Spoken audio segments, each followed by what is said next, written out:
아니 그런 상황에서 이제 전당대회 평가도 굉장히 흥미로운데 아까 이제 퍼센트 포인트 차를 말씀해 주셨는데 유시민 씨 이렇게 말합니다.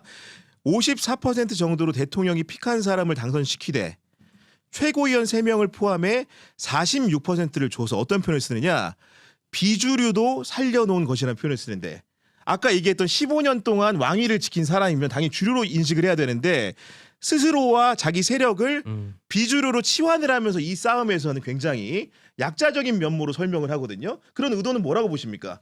근데 전반적으로 그 정청래 후보하고 유시민 작가가 똑같은 계파라고 보기는 어렵지만 전략상으로는 좀 유사하다고 볼 수 있을 것 같아요. 그러니까 정청래 후보가 정청래 의원이 이제 당대표 후보로 나와 있을 때는 계속 이제 두드려 맞는다. 이제 여러 명한테 공격당한다. 뭐 이런 약자 프레임을 많이 전개를 했잖아요. 가져왔죠. 그런 걸 썼기 때문에 이제 유사한 거라고 좀 보이긴 하는데 근데 이제 이 전체적으로 봤을 때는 제가 그냥 민주당 얘기들을 쭉 들어봤을 때는 주류라고 인식하는 거는 오히려 예전에 친노 친문계인 것 그러니까 같아요. 네. 저도 그렇게 생각을 하거든요. 네. 왜냐하면 이재명 대통령이나 뭐 성남 경기도 라인 친명계 쪽에서는 계속해서 좀 집권한 이후에도 그 소수자라는 생각들을 많이 갖고 있었거든요. 뭐 대표적으로 이건 결국 해석의 영역이긴 하지만 그 강선우 의원을 여가부 장관을 이제 하고 싶었었잖아요. 근데 그때 제가 초기에 취재했을 때 기류는 강하게 버티는 기류였습니다. 그러니까 논란이 많았고 이제 문제가 있었던 것도 사실이긴 한데 어쨌든 간에 임명을 시켜보자 이런 분위기였는데 언제 이게 좌절이 됐냐면 그 문재인 정부 때 여성가족부 장관을 했었던 정영애 전 장관이 나서면서 그러면서 좌절이 됐다라고 내부적으로 생각을 해요. 왜냐면 이제 그 여성계에서도 유명한 인물이기도 하고 문재인 정부 인사잖아요. 딱 나서는 순간 아 이건 더 이상 버틸 수가 없구나. 뭐 이런 그림이 됐고 그다음에 그 이후에 예를 들면은 조국 전 대표 사면이라던가 그다음에 윤미향 전 의원 사면이라던가 이런 것들도 어떤 그 판단이 이게 딱 정답이라는 건 아니지만 예를 들자면은 친노 친문 쪽에 잘 보여야 되기 때문에 이런 표현을 전 들었거든요. 친명계 쪽에서 그냥 100원 줄 거 1000원 줘야 된다. 그러니까 왜 조국 전 대표 이렇게 빨리 사면하느냐. 훨씬 더 그냥 우대를 해주는 게 낫다. 이런 얘기들이 있었고 그다음에 한일 정상회담 할 때 일본하고 좀 좋은 우호 관계를 이제 보이려고 하기 전에 윤미향 전 의원을 사면해 준 거다 이런 해석들이 있었거든요. 근데 이런 작업들은 왜 하느냐? 강력한 대통령이라면 할 필요가 없죠. 눈치를 보기 때문에 주류 권력에. 그렇죠. 그러니까 계속 그 친명계 쪽은 좀 이 원래 우리가 전통 세력이 아니라는 그런 생각을 갖고 있었기 때문에 약간 밀리는 그런 그 입지라고 생각을 하고 있는 거거든요. 그래서 이게 완전히 좀 서로 해석들이 좀 다른 상황이다. 이건 그리고 이제 이런 토대 위에서 가장 정점을 찍었던 부분은 어떤 거냐면은 친청계 최고위원들 후보로 나왔던 3분이 여론조사에서 1, 2, 3위를 한 것에 대해서 어떤 설명을 내놨느냐. 유시민 씨가 이렇게 말합니다. 진짜 놀란 것은 여론조사에서 최고위원 1, 2, 3위를 비주류를 시킨 것이다라고 하면서 이런 표현을 쓴 것까지 놀랐는데 지식정보화 혁명이 여기까지 왔구나. 사람들이 전화를 받아서 결과를 바꿨다. 권리당원이 아닌 시민들까지도 고도의 정치행위를 한다는 평가를 했는데 지금 이 여론조사가 많은 논란 속에 있거든요. 그러니까요.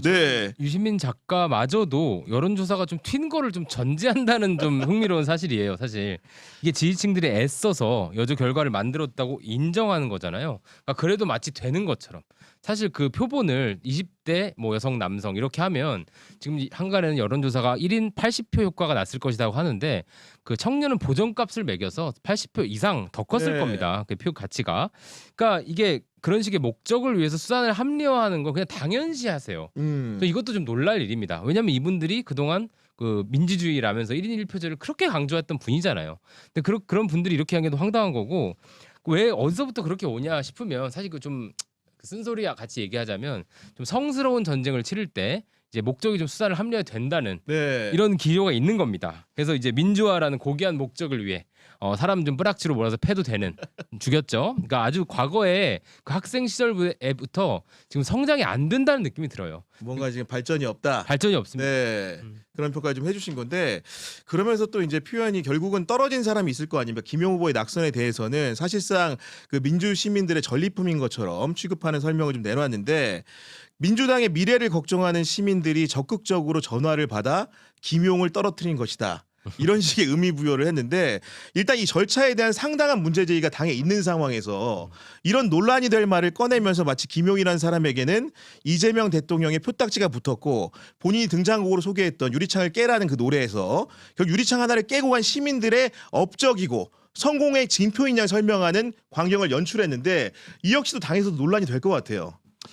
맞습니다. 지금 전반적으로 다 지금 얘기들은 막 이렇게 노골적으로 하지도 못하면서 속으로 좀 부글부글하는 그런 그림이거든요. 왜냐면은 너무 또 유시민 작가 얘기를 받아치고 이렇게 되면은 그 얘기가 다시 또 커지고 확산되고 이런 것들을 좀 의원들이 걱정을 네. 하더라고요.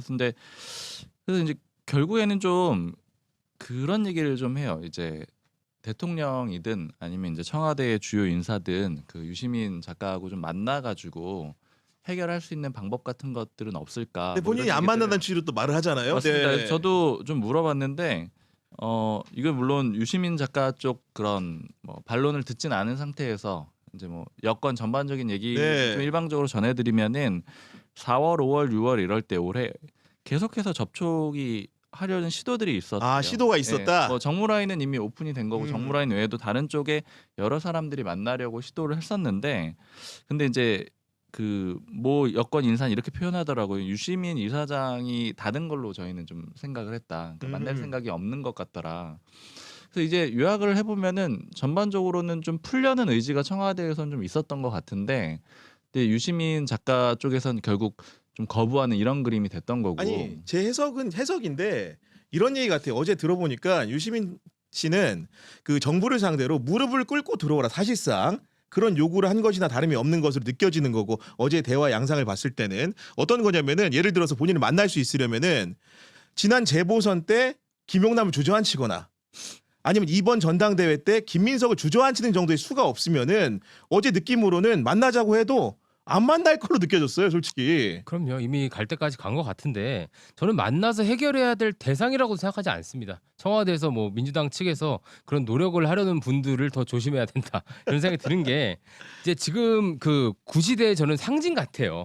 논리로 제압하고 극복해야 될 대상이고 주변화시켜야 할 대상입니다. 저분하고 같이 만나서 뭐 쎄쎄쎄하고 보안 수사권은 뭐 절반만 살리자 뭐 이런 대안을 만들 것도 아닙니다. 그래서 저는 이제 저희 친명 일각에서도 어설픈 화합을 시도하지 않았으면 좋겠어요. 어설픈 화합 안 된다. 네. 그리고 또 하나 이분들과의 싸움으로 너무 세상 하송세월을 다 가지도 않았으면 좋겠어요. 적당히 제압하고 주변화시켜야 되고요. 여기는 중원으로 가야죠. 표를 새로 그렇게 가야 벌어가야죠. 된다. 지금 많은 분들이 시청자 의견 주고 계신데 우리 방송 애청자 성종성님은 유시민 작가님 첫 번째로 장관 국회의원 지내셔서 민주정권이 쉬워 보이시나요?라고 물으셨고 두 번째로는 강남 사시고 인세 받으시니 서민 삶이 쉬워 보이시나요?고 물으셨고 세 번째로는 서울대 졸업하고 기득권 세월을 사셔서 세상 사시는 게 심심하시나요?라고 물으셨고 네 번째로는 당신은 계엄 때 탄핵 집회 때 무엇을 하셨나요? 정말 유시민 얘기 듣는 것도 지겹습니다라는 의견 주셨고요.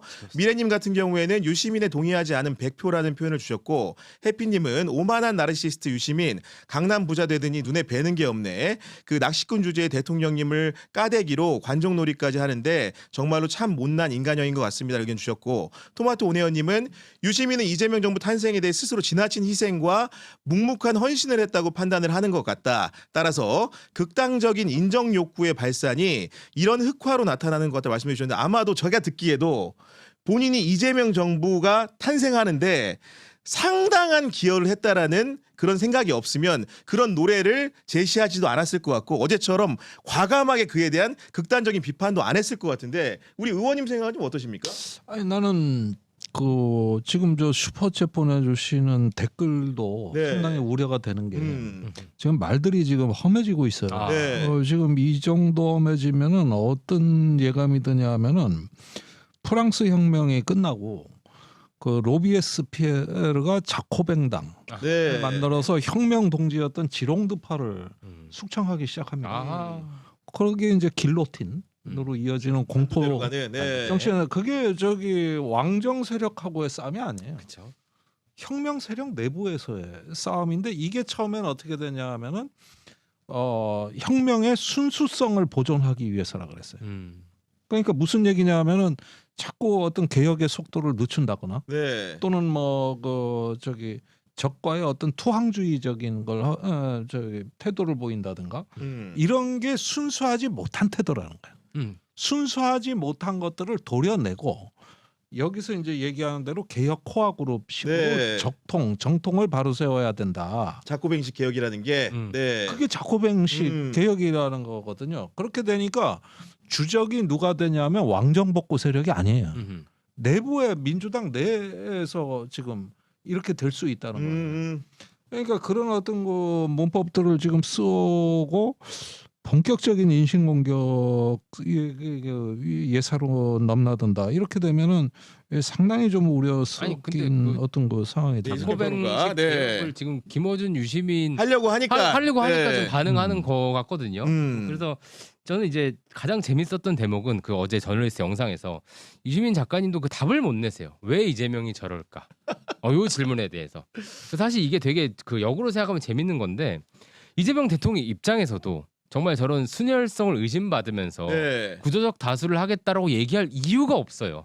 그렇게 치면 아 그렇죠. 네. 이거는 어쨌든 다수가 돼서 재창출을 할 수 있는 길은 이거밖에 없다라는 전략적 판단입니다. 가장 편한 길은 아무것도 안 하는 길이에요. 그렇죠. 그냥 네. 그 김어준 총수 거기 나가서 그렇죠. 정청래 대표 하듯이 가서 잘 놀고 역시 뭐 촛불 막 이렇게 하고 적당히 합의하고 충성하고. 그렇죠. 네. 유시민 작가님이랑 밥 먹고 뭐 총리 시켜드리고 이렇게 하면 돼요. 근데 그렇게 안 하는 거잖아요 지금.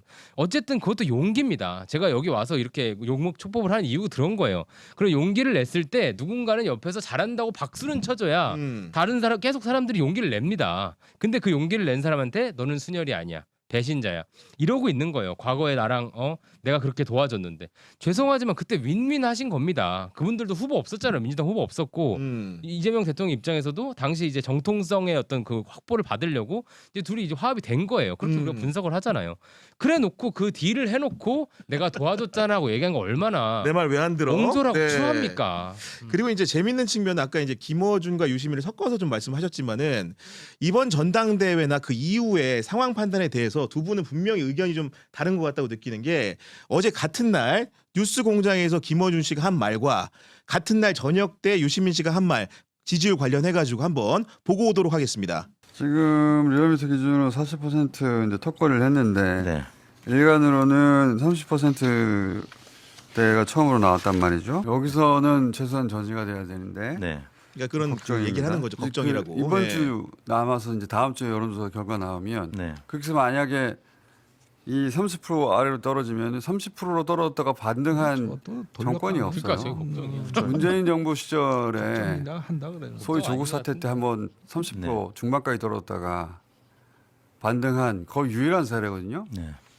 그러니까 지금 굉장히 중요한 시점입니다. 저는 이것 때문에 대통령 지지율이 떨어졌다고 말하는 사람들은 일부만 보는 거라고 보고 그동안에 많은 변화가 있었죠. 대통령 지지율에도 엄청난 변화가 있었고 지금 이거 요 며칠 사이에 나오는 것들은 40 뭐 겨우 예, 그거는 이제 3자 곧 나와요. 왜냐하면 삼자 곧 나온다고 단언을 합니다. 컨벤션 효과라고 네. 보통 얘기를 하지만 여론조사를 당대표 선거에 반영을 했기 때문에 제 최고위원 선거하고 예. 그 민주당 지지층에서 전화를 적극적으로 받았잖아요. 예. 그래서 표집을 보면 어느 조사건 간에 진보 스스로 평가하기에 성향을 진보로 평가하는 사람들이 많은 50명, 1000명 중에 적어도 30-40명은 더 많은 샘플이었단 말이에요. 거기서 대통령 지지율이 45% 내외밖에 안 됐기 때문에 그 진보 과표집이 해소되고 나면 그러니까 빠지면은 이제 그러면 삼자 나온다. 대통령 지지율과 뭐 이런 민주당 설명을 좀 지지율이 하고 있는 떨어지는 것으로 보이는 건데. 기정사실이었어요. 그거는 통계학적으로 의미 있는 게 아니에요. 그건 통계적 소음이라고요. 그런 거는. 어쨌든 간에 이제 뭐 저는 제가 느끼기에는 김어준 씨는 저 얘기를 최근에 많이 했거든요. 그러니까 삼자를 찍으면 안 되고 그렇기 때문에 정부가 뭔가 좀 이렇게 위기 관리를 해야 된다라는 충원이 제가 느끼기엔 좀 느껴졌는데 유시민 씨 같은 경우에는 그냥 이 정권에 대한 증오심이 크다 보니까 당연히 삼자 찍는다. 그러니까 이런 식의 접근이고 실제로 유시민이 등판했을 때 영상을 편집했던 김어준과 그 아마도 중요한 선거를 앞두고 있는 상황이었던 것 같고 실제로 이제 그 얘기를 못 참고 매불쇼에서 또 했던 어떻게 보면 그 유시민 씨라는 존재가 있는 거기 때문에 그런 차별점이 전당대회를 전후로 존재한다. 이런 정도 느꼈는데 제가 좀 예민한 겁니까? 어떻습니까? 예민하기보다는 아주 인품이 좋으신 거죠. 김어준 씨의 저 말을 선회해 주니까 그래요. 저거 네. 저주예요. 저주예요. 걱정 네. 아닙니다. 알겠습니다. 30% 네. 나와라. 아 나오면 안 되는데 하면서 괄호치고 나오면 내 말 맞음. 뭐 이거잖아요 지금. 그렇게 사실 두 분이 얘기하시는 건 똑같아요. 30%가 나올 것이며 나왔으면 좋겠고 괄호치고 만약 나온다면 내가 한 대로 안 해서 우리를 무시해서 뭐 그 얘기만 하는 거고 협박이죠. 너네 계속 이렇게 하면 더 떨어뜨릴 거야. 너 떨어진다. 그쵸. 근데 이게 참 아이러니한 것은 저분들과 결별해야 새로운 지지층을 만날 수 있습니다. 아하. 그러니까 저분들과 함께하면 최대치는 40에서 45 사이입니다. 그 소위 이제 그 내란 이후 벌어진 선거에서 이재명 대통령이 49%를 받았는데요. 그때조차도 불법적 비상계엄 이후입니다. 그랬는데도 49%를 받았다면 만약 그냥 붙었다면 더 적었을 거라는 거예요. 그렇죠. 네. 그러니까 저분들과 김어준 씨와 유시민 씨와 함께해서 얻을 수 있는 건 상당히 한계가 실링이 있는 지지율이라 이런 걸 우리가 인식을 해야 되고 왜 지지율 떨어지냐라고 하면 뭐 100만 가지가 있겠지만 여기에 대해서 이제 어떻게 가야 되냐 대안을 나눌 때 두 가지 있을 거예요. 진보 쪽에서는 더 분배주의적인 정책을 해서 불평등을 해결해라라고 네. 주장하겠지만 저는 지난 1년간 이재명 정부의 그 고공 지지율의 원동력은 중도 실용 중도 보수의 정책이라고 생각해요. 아하, 그 정책 때문에 간 거다. 그렇죠. 지지율이. 그게 옳다 그르다를 떠나서요. 근데 그쪽으로 가야 된다는 고민을 저는 해야 되고 그게 좀 멈칫해 있어요. 왜 그러냐? 그런 걸 하려 그러면 이 자기 집에서 지지층 쪽에서 자꾸 발목을 잡으니까 저거 아닌데 이런 식으로 저렇게 협박을 계속 해야 되잖아요. 그러니까 네. 못한 거죠 지금. 그러니까 저희가 지금 화면으로 유시민 작가의 발언 최근에 계속 이렇게 고조됐던 발언의 그런 현황들을 좀 보여드리려고 하는데 언제 어떻게 발언했는지 보여드리면은 야. 일단 6월 26일에 유튜브 김어준의 다스베이다 나가서 이 대통령이 되는 과정에 열렬히 지켜주고 응원했던 사람들이 원했던 것은 증축이었다. 그때 이 재건축을 했기 때문에 문제라는 말씀을 하셨고 그다음에 7월 15일에 매부쇼에 나가서 이 대통령이 선택한 노선을 존중하지만 매우 위험한 선택이다. 그 선택이 실패로 끝날 거라고 본다고 말했고 그다음에 7월 21일 유튜브 2분 뉴스에 나가서 이때는 굉장히 말이 세졌죠. 절대 권력은 100% 부패한다. 어떤 제한도 두지 않으면 모든 어물전은 썩은 내를 풍기게 돼 있다. 뉴이재명 세력의 수장은 이재명 대통령일 가능성이 높다고 판단했다. 그러면서 어제 8월 24일에는 사실상 적대감과 증오감을 완벽하게 표출한 셈인데 이런 말들에 대해서 지난 전당대회 기간에도 정청래 후보는 자기 입장을 딱히 내비치지 않았는데 그런 이유는 좀 뭐라고 생각하십니까? 이건 딱 그 질문은 아니지만 네. 유시민 작가의 발언이 정청래 후보한테 도움이 됐었냐? 이건 좀 물어봤거든요. 아 물어봤어요? 이거는 네. 들어오기 전에 물어봤는데 이렇게 얘기하더라고요. 아까 좀 말씀드린 거랑 연결이 되는데 계속 자신들은 명청대전 프레임에서 벗어나려고 했었대요. 아 왜냐하면 그 프레임으로 갔을 때는 계산을 해봤을 때 양쪽 다 결집을 하긴 하는데 그러니까 대통령을 좋아하는 사람, 대통령을 지켜야 된다라는 지지자들이 결집을 할 거고 대통령한테 좀 실망했거나 마음이 멀어진 사람들이 정청래 후보 쪽으로 결집을 할 텐데 양쪽 다 결집했을 때는 시기적으로 봤을 때 대통령 집권 2년 차기 때문에 그렇죠. 대통령 쪽으로 이길 수가 집결할 없다. 사람들이 많아서 네. 구조적으로 이길 수가 없다고 봤기 때문에 명청대전이라는 그 프레임을 피하고 싶었다라는 거예요. 그랬는데 처음 그래서 한 번 정도 나왔을 때 언급을 해줬을 때는 뭐 예를 들면 대통령의 단점이라던가 그다음에 서울시장 선거 패배의 뭐 원인을 대통령한테 돌리는 그런 발언이라든가 이런 것들은 일부 도움이 된다라고도 보긴 했었는데 네네. 그러나 이게 반복되다 보니까 이건 결과적으로는 우리 후보하고 같이 가는 건 아닌 것 같다. 도와준 게 아니었다. 예, 이거는 별로 별개의 그냥 개인적인 움직임인 것 같다 이렇게 평가를 했다고 하더라고요. 그러니까 저희가 그 어제 유시민 씨의 발언을 봐도 당무에 관련해서 본인의 추측을 좀 내놓았는데 몇 가지 사안들이 있었어요. 예를 들면 뭐 김남국 의원이 공천받는 과정이라든가 이것이 마치 이제 명심의 뜻을 받들어 가지고 대변인으로 갔다가 전략 공천을 준 것처럼 설명했는데 기자들이 취재해서 알고 있는 바하고는 엉뚱하게 알고 있는 걸 좀 보면서 이분이 정청래 후보를 돕는다고 하면서 실제로는 정청래라는 사람과 소통을 좀 제대로 하고 있는 건가? 내막을 좀 알고 설명하는 건가? 이런 의문이 좀 들었거든요. 그러니까 김남국 의원 공천을 누가 했느냐 뭐 명확하게 이제 확인할 네. 수는 없는데 제가 전반적으로 일단 들었을 때는 이렇게 여러 표현들을 좀 전해드리면은 근데 일단 이게 뭐 말씀하신 흐름이랑 좀 다를 수는 있는데 국회의원 보궐선거 자체는 지방선거 때 보궐선거 자체는 청와대 뜻이 상당히 반영이 전반적으로 그렇죠. 돼 그거는 있긴 그럴 수 하다. 있죠. 네. 국회의원 선거는 그렇다라고 평가를 하는데 제가 들은 표현 몇 개 알려드리면 일단 첫 번째는 정청래 대표가 공천한 거는 이광재 의원뿐이다. 뭐 이런 음. 표현을 한 사람이 한 명 있고 한 명 있고 또 하나는 네. 이광재 의원하고 박지원 의원 있잖아요. 젊은 박지원 의원. 그리고 그다음에? 두 사람. 요 정도가 정청래 대표가 했고 나머지는 다 최고위원 지도부 그다음에 청와대 의원까지 고루 취합해가지고 진행이 됐다. 이렇게 얘기를 하고 있고 그다음에 김남국 의원에 대해서는 유시민 작가가 말씀한 대로 이렇게 딱 잘라서 보긴 좀 어려운 거는 그쵸. 김남국 의원은 양쪽 다 가깝다라는 게 일반적인 평가예요. 아니 그러니까 제 얘기가 그 정청래 말이에요. 예. 의원하고도 매우 가깝고 마지막에 고구마 뽑았잖아요, 같이. 이재명 대통령하고도 가깝고 이렇게 다 가깝기 때문에 네. 이게 어느 한쪽의 의견을 줘가지고 뭐 꽂아 내린 그런 인사로 단순히 보기가 좀 어렵고 그 다음에 두 번째로는 김남국 의원이 그 경선이랄까요 그 경쟁하는 과정에 보면은 김용 전 그 그렇지. 경기도 그게 또 대변인 중요한 있습니다. 지점이거든요. 네. 김용 누가 더 가깝냐고 하면 사실 그런 걸 뭐 평가하는 것도 좀 어색하긴 하지만 아무래도 이제 김용 전 그 부원장이 이재명 대통령이랑 더 가깝다라고 볼 수 있는 인물이에요.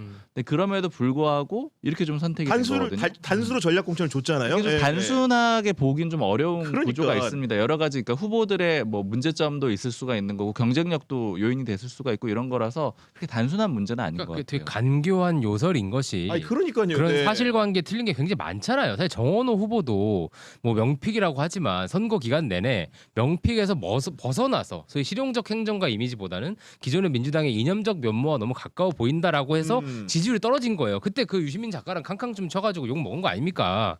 근데 이런 것도 다 모른 척을 하세요. 명픽이래. 나는 관계 없는 것처럼. 그랬나 싶은 거야 순간적으로. 근데 참 이 유시민 작가의 가장 큰 문제는 본인의 이제 어떤 언어적 배변감이라고 할까요? 그걸 못 참으시는 거야.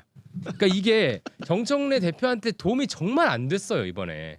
그러니까 정청래 대표도 노코멘트가 아니라 따로 연락해서 제가 선거 이겨야 되니까 좀 까겠습니다. 그런 좀 협의가 돼야 되는데 그런 걸 하려면 유시민 작가도 좀 절제가 돼야 되는 거예요. 방송 나와서 얘기도 그러니까, 네. 적당히 하고 그래도 뭐 나는 이재명 정부를 응원한다든지 근데 그런 거 하나도 안 되고 그냥 하고 싶은 말 다 싸질리고 다니시는 거예요.